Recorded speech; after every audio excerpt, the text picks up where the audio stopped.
celebrating 90 years of the iconic Bentley 3.5 liter, affectionately known as the Derby Bentley. The Silent Sports Car Club organized a grand celebration, bringing together over 60 stunning Bentleys from the Derby era.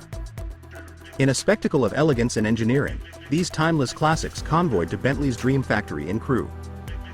Over 100 guests were treated to an exclusive tour of the Bentley campus, a glimpse into the heritage collection, and a visit to the prestigious Mulliner workshops. Bentley's own Derby Bentley, a magnificent 1934 3.5 liter, stood proudly in the newly opened lineage area, among other pre-war automotive marvels.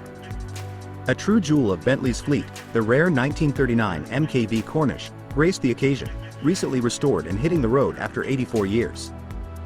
The Derby Bentleys showcased an array of coachwork styles, a tribute to the skilled coach builders who brought bespoke bodywork to life in the 1930s. The Derby era marked a significant chapter in Bentley's history, producing up to 500 cars a year, setting the stage for the Bentley legacy we know today.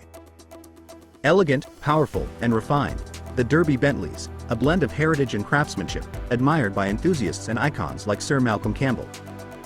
Celebrating 90 years of the Bentley 3.5 liter, a testament to timeless luxury and British automotive excellence.